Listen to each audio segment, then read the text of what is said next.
Welcome to the Crush Your Sugar Craving Summit. I'm Michelle Jolly with Healthy Horizons Coaching.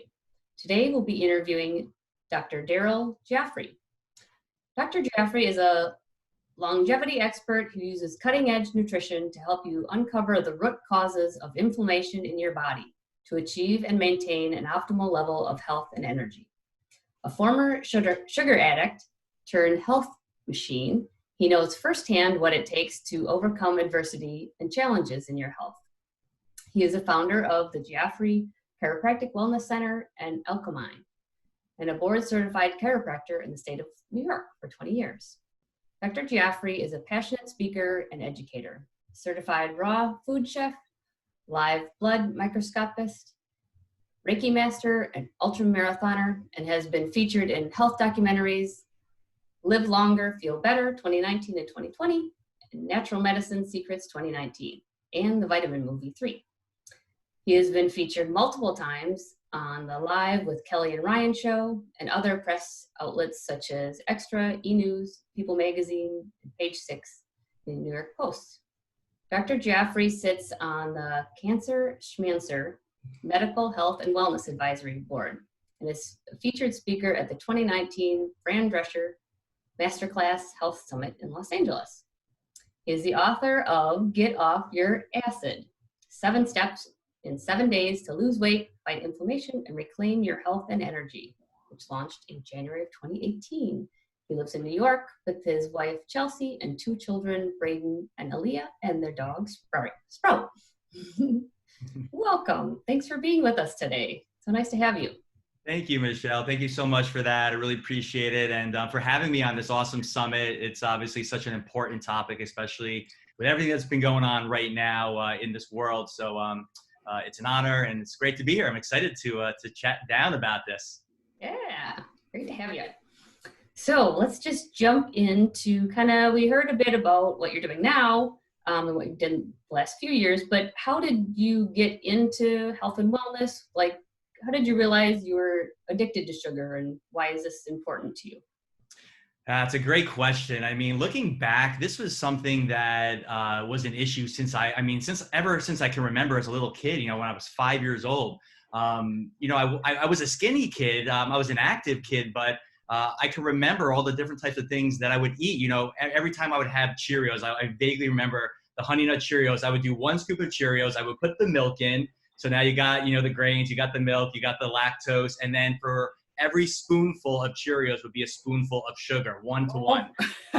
It was crazy. I would eat boxes of Lucky Charms, Rice Krispie treats. And, I thought that was normal as a kid. And I thought it was normal to get ear infections every few weeks. I thought it was normal to have irritable bowel syndrome. That was me as a young kid. It wasn't my parents doing, it's like, they would do what their doctors told us to do. And this was the standard American diet, right?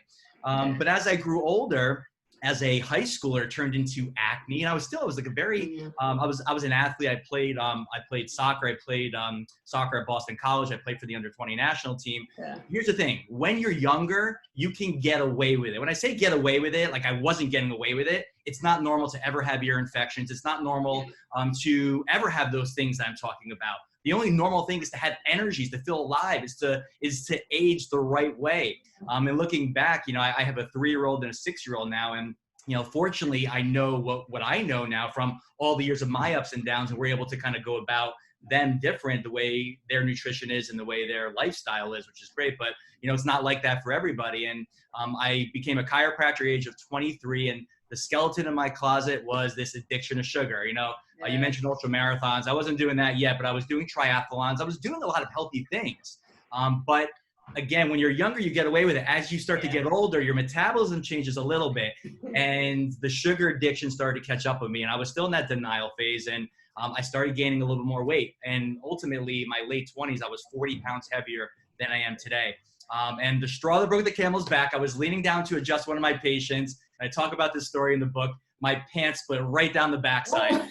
Needless to say, yes, very embarrassing. A little blushing talking about it right now, but it was one of those embarrassing moments. And obviously, pain, pleasure, they're both motivators, but pain's the bigger motivator. And for me, it was like the straw that broke the camel's back.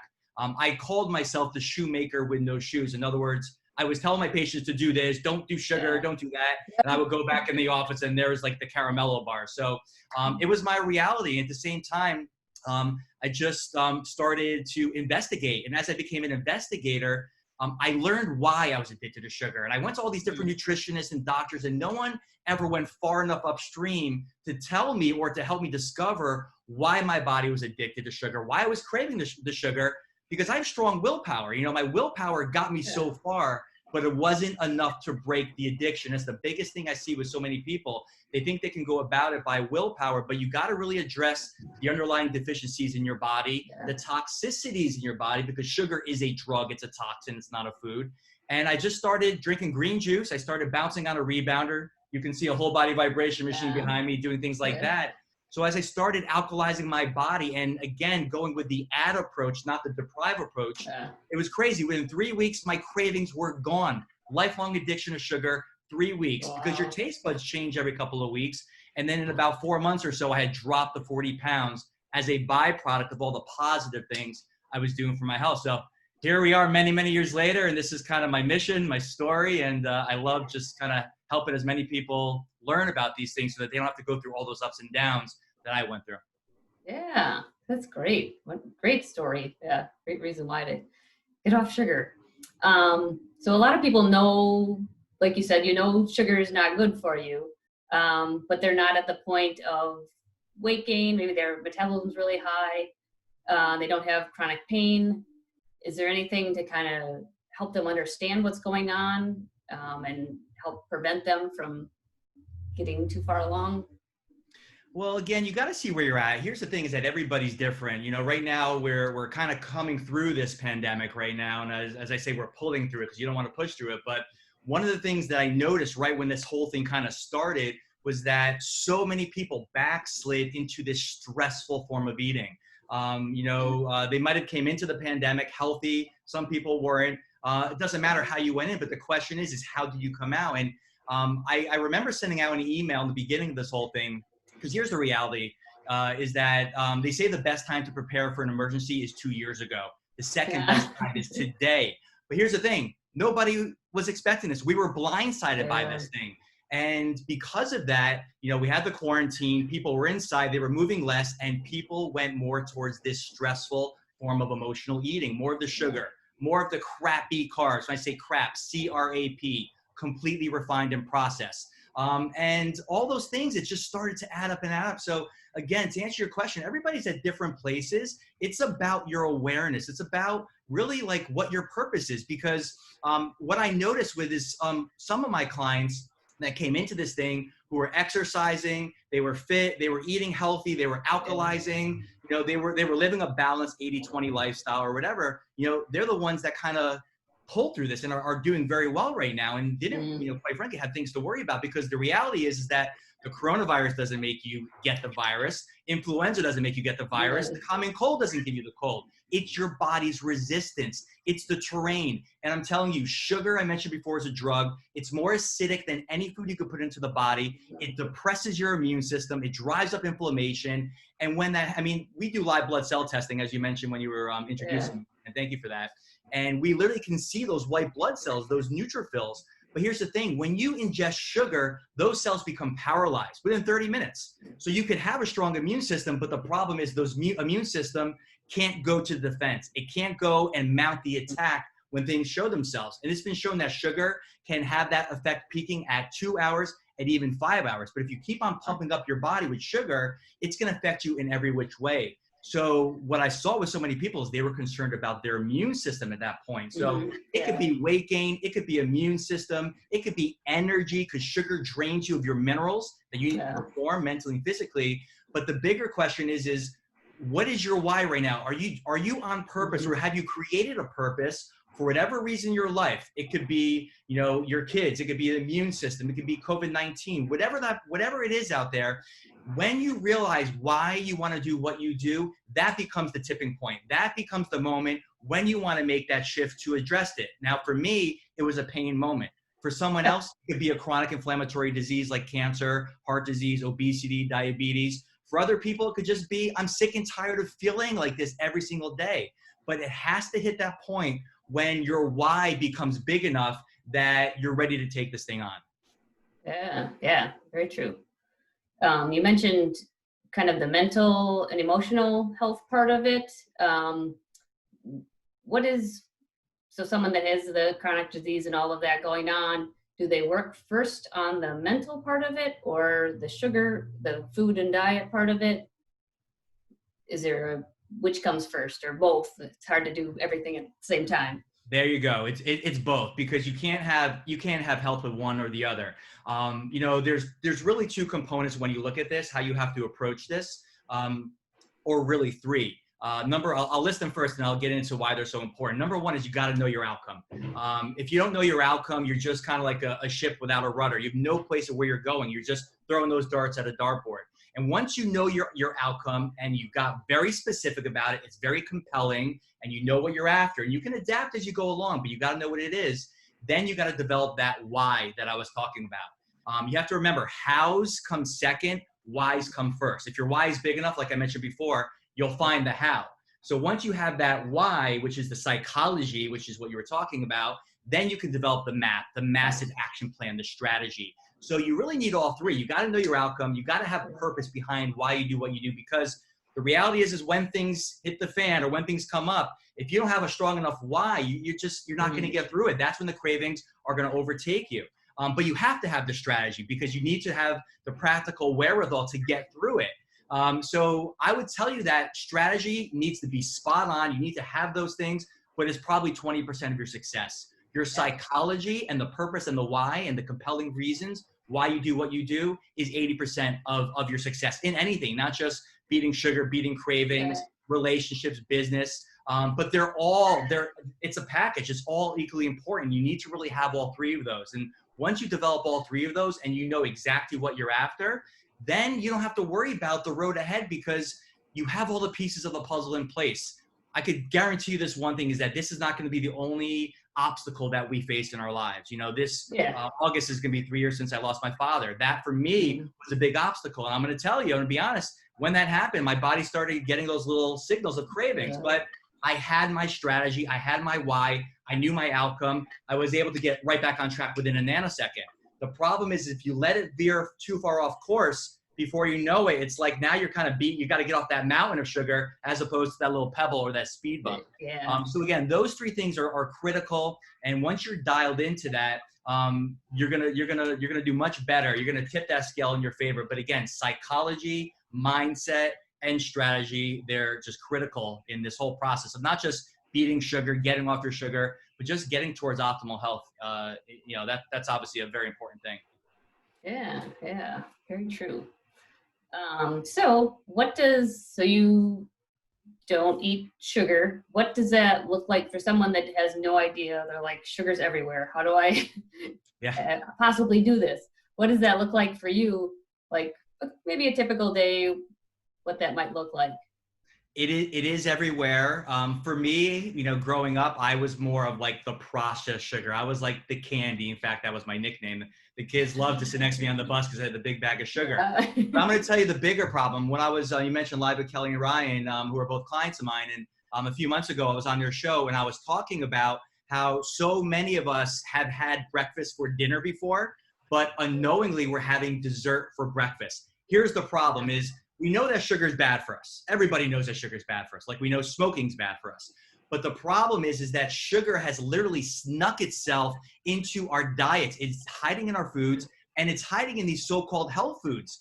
So people may be doing foods or eating foods that they think are okay or healthy or better for them, but the reality is that they're literally still pumping themselves up with sugar. We all know, or most of us are in this industry talking about this, know that these manufacturers have really got us in the way that they have over 60 names of sugar out there. You have maltose, you have dextrose, you have sucrose, you have sucralose, you have maltose. There's 60 different names. So on the label, you're not going to see sugar as the number one ingredient. You're going to see 5 or 6 hidden names that most people don't recognize. They don't know that it's probably bad for you. You can't pronounce it, so you probably shouldn't eat it because you're not going to digest it, but they don't know that. So the bigger issue, I think, is that it snuck its way into the diet.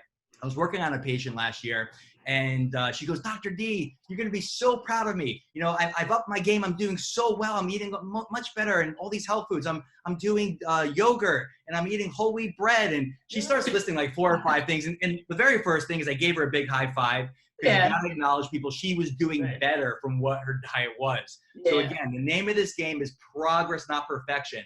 When you said like, I don't do sugar, it's like, no, it's like, I'll have a little dark chocolate cacao, or, you know, I'll do my chocolate chia puddings. And, you know, again, we find better ways to make a healthier food that tastes good, that you feel like you're cheating, right? But so, you know, it's like, I don't really consume sugar, but if I do, it's in moderation, but it doesn't control me like it used to. But the big problem that is happening out there is, you look at the standard American breakfast, you know, people could be having yogurt, which has tons of sugar, or they could be having whole wheat bread, which has lectins and sugar, because carbs are sugar. So my point in all this is that we have to educate people that sugar is in not just these processed foods, it's hiding in your foods, and you got to become conscious readers, conscious label readers, and obviously fresh is best. But to answer the second part of that question, what does my day look like? I'll wake up. A lot of times I do intermittent fasting. So I'll break my fast around 12 or 1 o'clock. Some days I'll even do an 18 or a 24-hour fast. But there are refeeding days where you want to kind of let your body know that it's not starving. So if I was going to have a breakfast, and if you're craving sugar or addicted to sugar, like I was for so many years, breakfast becomes a very important meal of the day. Because you get the hypoglycemia and your body's going to start craving something. So you got to give it healthy fats, greens, some protein, and obviously keep those carbs down. When I say carbs, I'm talking about the bad carbs. So I'll have like an avocado with some extra virgin olive oil with some garlic infused. I'll throw some sea salt. This is one of my favorites. This is called Redmond Real Salt. It's from the Great Salt Lake in Utah. You can use Himalayan pink salt. I like those because they're loaded with trace minerals, and trace minerals are great for cravings of sugar, because ultimately, Michelle, when you're craving sugar, you have a mineral deficiency. Sugar drains you of the minerals, especially magnesium. So many people that crave sugar, they really have a big magnesium deficiency, and that's what's in chocolate. It's high in magnesium. One of the reasons why we crave chocolate. So I'll do that. I'll do a smoothie. Again, you have to have a healthy, diversified breakfast. And the goal is to move away from grazing, because grazing pumps up your insulin, and that's what we have to avoid. Insulin's the bad guy. So you want to ideally go with 3 meals a day. But if you're the type of person that's eating every 2 to 3 hours, which most sugar people do, you can't go from like 17 times a day, which is what the average American clinically is shown to eat. You can't go from that to intermittent fasting or to 3 times a day. You have to first replace those bad snacks with healthier snacks. So instead of having like a bad sugary snack, you can get a piece of celery, some raw almond butter, some hemp seeds, a little sea salt, you know, things like that. You could do a green apple with some raw almond butter, a little cinnamon, because cinnamon is great, especially the Ceylon cinnamon. It's been known to stabilize blood sugar. But ultimately, you go to 3 meals a day, working up to 2 meals a day, intermittent fasting, and that's kind of what I do. When I eat, it's lots of greens, dark green leafy vegetables, sauteed or steamed veggies, lots of healthy fats, avocados, raw nuts like almonds and macadamia nuts, and walnuts, which look like the brain. They help brain, those omega-3 fats. Seeds like chia seeds, hemp seeds, great source of plant-based protein. Flax seeds, healthy oils, not omega-6 oils, which are bad, but healthy oils like avocado oil, coconut oil, MCT oil, extra virgin olive oil. So things like that. You got to keep the protein moderate, because people usually consume too much protein. When that happens, it actually causes something called gluconeogenesis, where your liver actually starts to make sugar. So again, you got to keep the protein moderate. It needs to be the sideshow, not the main event. And then, of course, some slow fiber-rich carbs. So whether that's quinoa, which is not a grain, it's a seed. Wild rice is not a grain, it's a grass. Or things like purple potatoes or yams or sweet potatoes. Again, small amount of those, because that fiber really helps. Yeah. Great tips for things that people can start with right away, just to make small changes and kind of ease into it. Yeah, because a lot of people might be coming from eating tons of sugary drinks and snacks, and like when you were younger. But yeah, it's hard. You can't just go all in, and your body will go through a detox, right? It's a good point. You got to meet everyone where they're at. You know, when I was really addicted to sugar, 20% of my diet was healthy or alkalizing, 80% was acidic. There's no way on earth I was going from 20% healthy to 80% healthy. Now, I did it at many points in my life for 2 weeks or 2 months. Again, my willpower got me through it, but it wasn't enough to keep me going because at some point, those deficiencies are going to show, and the craving is going to show its nasty self. It's a monster. But again, you got to kill that monster while it's small. You have to have some easy recipes that take less than 2 minutes, like taking some coconut oil or with some sea salt. Or you can do my belly fat burning shot, which is 1 tablespoon of extra virgin olive oil and the juice of half of a lemon. Mix that together and drink that. So when the craving shows up, you basically have 3 options you can do. You can crave into the monster and you can feel defeated both physically, because we know we're going to have bloating and we're going to feel full and we're going to feel crappy and our energy is going to go bad, but we're also going to feel bad emotionally, that mental state. The second option is that we can actually say, I'm going to fight you, sugar craving. I'm not going to give in right now. I'm going to win this first battle. And then the second battle shows up. And then it's like, all right, I'm going to win the second battle. Yeah. Let me tell you, you'll win the first, the second, maybe the third, maybe the fourth, but you're going to lose the war. Then the third option is to be prepared and to have some go-to things so that when you know this thing's going to show itself, you have it ready to go. And again, you kill that monster while it's small. And then you got to have that, I call it my mommy bag or my daddy bag. When we go out with our children, it's like, we have that little bag, but there's like a million things. You got your diapers, you got your wipes and every which thing in there. So you need to have your sugar tool bag that you could dig deeper in, because that belly fat burning shot, which is, it works for many people. It might be enough for some people to crush the craving altogether. But for some people, it might just take the edge off of it. But you need to go deeper into that bag and grab out another hack or something else. Or maybe you have your why written down on a piece of paper, like I do with some clients, so that when you go to that birthday party, like my client Cindy did, and she brought a salad with her, so she was prepared. Yeah. She had her why, which was in her pocket every day, and she took it out and she read it before the cake came out. And guess what? She kicked its butt. She didn't go for the cake. So again, you got to be prepared, because things happen in life, and you got to meet yourself where you're at. It's not about being perfect. It's about progress. So keep on moving that needle towards better. And before you know it, you're going to shift that scale just like I did. It might take a little bit longer, but if I could sustain that for the rest of my life, hell, that's worth it to me. Yeah, great. You brought in your kids too. That's another thing I wanted to talk about, is kind of like when they're with you, your kids, you can kind of control what they're eating. But then after they go off into birthday parties and kids and the pressures from other kids at school, how do you work on training them, or do you equip them with a little sugar fighting bag bring along? Or it's a great question. Again, my daughter Aaliyah's 3, my son Braden just turned 6. Hard to believe, but we were fortunate enough to raise them. They were both drinking green juices when they were 8 months old. Braden loves to make these videos in the kitchen on his own doing, and he knows good versus bad. He's like, sugar is bad, sugar's acidic. But here's the thing is I don't want them to ever feel singled out, and different parents are going to have their own approach. And this is what works for us. And when I'm coaching clients, I try to kind of guide them with this, is that, when they're at school and they have the bake sale or the kids bring the cupcakes in for the party, I'm not going to have my kid whip out something from home, because I don't want him to feel excluded, different, neglected, any of that. So I let him be a kid. I let him be a child. And, he knows what he's doing. So he'll have the cupcake and he'll come home, Daddy, the cupcake was awesome. It was so good. But he gets on it. It's like, we control our environment at home, Michelle, and we keep it healthy. We have healthy foods, healthy snacks. We make healthy versions of things. So, again, it's about the balanced lifestyle. And if they're doing a little bit of that, because it doesn't happen all the time, especially now with the quarantine, then I think we're winning the war here. And, it's like he helps his friends. They were doing a virtual Skype with his friends, and he was teaching. It was great. It came up. Literally, we weren't even talking about this. And it came up, and he starts the stuff that came out of his mouth, I felt such like a proud daddy. Yeah. Because he was saying, you have to try an avocado for breakfast. And he was basically saying the recipes that he eats, and his friends started eating healthier. And here's a perfect example. So last semester, or whatever they call it in school, he's in kindergarten. A lot of the parents could go in and read a story to the children as a thing. And most of the parents did it. So instead of us going in and reading a story, you know what I did? I brought in a juice bar. So I brought in my juicer, and I have a Huron juicer, which is like a masticating juicer. I'm like, that's not going to be the juicer for the kids.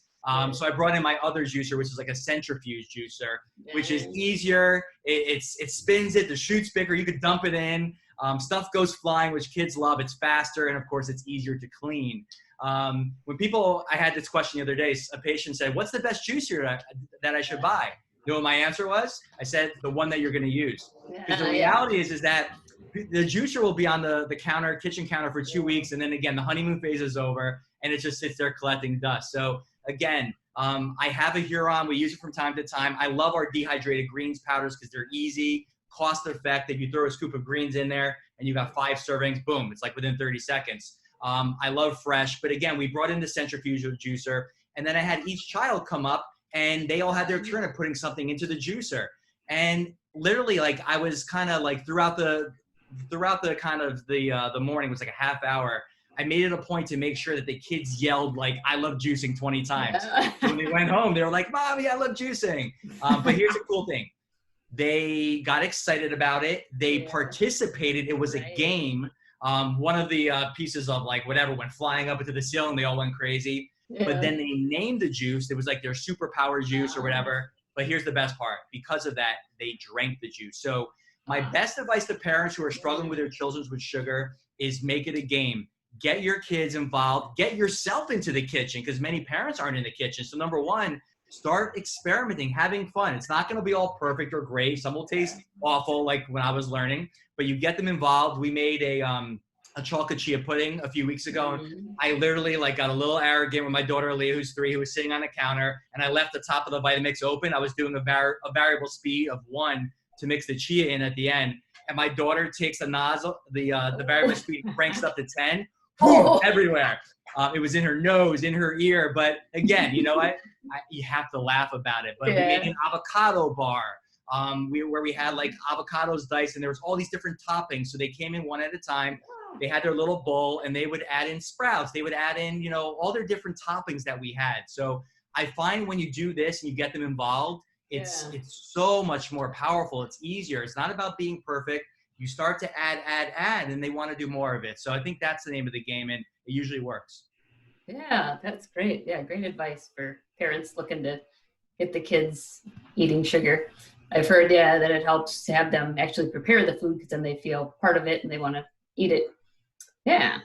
So people that have kind of switched most of their eating to removing the sugar, what do you think about like sugar detoxes and cleanses? Is that something good to do once in a while, or is that kind of like yo-yo dieting where you're depriving and then bringing stuff back? Or yeah, it's a very good question, and I'm going to tell you that detoxification is even more important than the nutrients that you give your body. And the reason why I say that is we have never been more toxic. So many of us, most of us, are pumping up our bodies not just with sugar, with grains, with artificial sweeteners, with dairy. Dairy wasn't meant for humans. It was meant for baby cows. It wasn't even meant for cows. So again, we got to really look at what we're doing. We're just kind of, I grew up on milk, you know. The research proves this. This is not my opinion, everybody. The research shows milk does not give your bones strength. It actually leaches calcium from your bones because it's so acidic and because of the sugar. Plus, it has a 10-to-1 ratio of calcium to magnesium, and you can't even absorb the calcium. It actually goes into the blood vessel walls, causes plaquing, causes kidney stones, goes to the brain. The magnesium is the thing. If you're suffering with osteoporosis, osteopenia, it's not a calcium deficiency. It's a magnesium issue. So the important thing about detoxification is it's a lifestyle. You know, we're seeing fatty livers in children, and this is something that you see in alcoholics. The kids don't drink alcohol. It's the sugar. It's the fructose. It's the fruit juices. It's the high fructose corn syrup. So my point is that every day we should be doing detoxification as a lifestyle. I'm talking about green juices, green smoothies, green soups, lots of water. The solution to pollution is dilution. Moving our body, so getting on a rebounder and bouncing, going for a brisk walk. Again, motion is emotion. That's another great way to break that craving cycle. But again, as far as specific detoxes go, there's so many out there, and there's so many bad ones, and there's good ones. It's like you got to do it the right way. You have something like the Master Cleanse where there's like literally like maple syrup, which is fructose and whatever else is in that. No, that's not a healthy way to detoxify. You got to detoxify by giving your body nourishing foods. foods that make your body come alive, foods that help your gut heal, foods that make your blood become oxygenated, and it's that chlorophyll. Chlorophyll is so essential to detoxification. So again, I approach it more as a lifestyle, but yes, every quarter, we do a 7-day alkaline cleanse. Because the body does need the reboot. I have my air conditioner right here, and it's going to be 85 in New York City today. If I never cleaned out that filter in the air conditioner, what's going to happen? Well, you can still turn that power on high, but guess what? It could be on full throttle, but it has to work harder to get that room at that stable temperature, and your body's the same way. If your filters are dirty and your filters have never been cleaned, guess what happens? Your body needs to work harder to keep you afloat. It's like having a backpack on in a pool and you start to put rocks, physical, emotional, chemical stresses. It could be a pebble. Right now, it could be a rock. But the point is that they stack and they stack and stack, and you have to swim harder and fight harder just to breathe above the surface. So what's the solution? Right? You got to get the rocks out of the backpack, and then you don't have to work hard. So the whole purpose of alkalizing and eating these healthy alkalizing foods, it's not to make your body more alkaline, not possible. Your blood is always at a stable pH of about 7.4. It's tightly regulated by your body, by your kidneys, by your lungs, by your adrenal glands, by your blood proteins, by your minerals. So the reason why we alkalize with these healthy foods is to take stress off our body's buffering system so it doesn't have to work so hard doing the regulating on its own. That is the key takeaway about detoxification. Make it a lifestyle, start to add, and then it's great to do a reset, a reboot, whether that's a 2-day detox, a 7-day cleanse, things like that. Yeah, that's great. Yeah, some great visualizations. Yeah, I was kind of thinking, like your car with getting an oil change every once in a while, you need to flush things out. So yeah, that helps people really understand what's going on and why they need it. Yeah. Or you put a towel in your exhaust pipe and you literally choke on your own fumes. So 70% of the total toxic load is actually removed by your breathing. And that's one of the big issues with these masks that we're wearing is we're literally choking on our own carbon dioxide gas, which is acidifying our blood. So it's a huge issue. So we have to become better breathers. I was talking about when this whole stressful thing happened, we went into fight or flight. The big issue is that we're marinating in our cortisol, our stress hormone. So if you look at like our ancient ancestors, their cortisol got stimulated because they saw a saber-toothed tiger. So your body didn't want to burn fat because you had been eating for lunch. Your body literally made sugar. Here's the crazy thing is that we have about 5 different hormones in our body that can make sugar. There's only one, insulin, that can actually bring it down. So what do we think is more important, right? So my point is that when we go into fight or flight, that's when our body gets stressed. Cortisol goes up. The body starts to make sugar because you need to get out of danger. But when we're in stress 24/7 like we are now, and I think we all have to agree even before the pandemic, we were all subjected to low levels of constant chronic physical, emotional, chemical stress, and we burn sugar as our primary source of fuel. Sugar is not an essential fuel for the body. If you never ate sugar, your body would be totally fine because the body can make sugar in times of emergencies. It does it through cortisol. It does it through growth hormone. It does it through epinephrine. Again, there's over 5 different hormones. So your body's fine. Even the brain is fine. Your body was meant to be metabolic flexible, where it could burn fat, ideally 95% of the time, or sugar based on the situation. But again, if we burn sugar, then what happens? We crave sugar. It becomes a vicious cycle, and stress outweighs anything you can eat or drink. We know sugar spikes this whole vicious cycle, but stress is a huge one. So we got to manage stress. And sadly, right now, stress is managing so many people. So again, we got to get back to a better lifestyle, start adding, get your body moving, put healthier foods in, hydrate, detoxify. And before you know it, stress is going to become more manageable. That's the key. Yeah. Great ideas. Things, first steps we can take right now to just kind of do little things to move in the right direction. So what are some, if people want to kind of make a bigger change in the world and help influence what's going on, there's so many things we could do because you see so many people and drinking so many sodas and all this stuff. Is there anything like that you're working on in the world? I know you have a sugar summit yourself, or anything that people could kind of get involved with to help with this issue? Yeah, I think number one, you gotta walk the walk. You know, it's like there's a quote I love, and it says, "You never know how far-reaching something you think, say, or do today will affect the lives of millions tomorrow." So if you want to make a change, you got to change yourself first. We got to raise our standards. It is critical. And then, because again, you know, one of the things, you know, I'm actually doing a personalized one-on-one cravings program right now. So it's interesting. We're like right on the same par. We did a sugar summit that launched, you know, a month ago, but right now we're doing you know, more one-on-one coaching in a group format because you need to have your tribe. So many people I found were doing this by themselves. You know, I had a patient come in and she was saying, "How do I get my kids to eat healthier?" Well, I said, "Well, how does your husband eat?" "Pounding sugar every night." "Well, how do you expect your kids to eat healthier if one of their role models is not doing it?" We're only as strong as our weakest link. So start with yourself and then start to do things around the house that's going to like empower the people around you. You know, we gotta make more healthy things as a family. And again, it can spread. So that's important. You got to just be that vision of what you want the people around you to be, and you know, do videos, make posts. I mean, we live in this information world where I think you got a digital detox. It could be very toxic, obviously. But on the flip side, we can reach people like we're doing with your incredible summit right now. So there's power in that, what you're doing. So I think at the end of the day is we just got to know our outcome and what do we want to change. Like I want to grow old. I want to watch my children.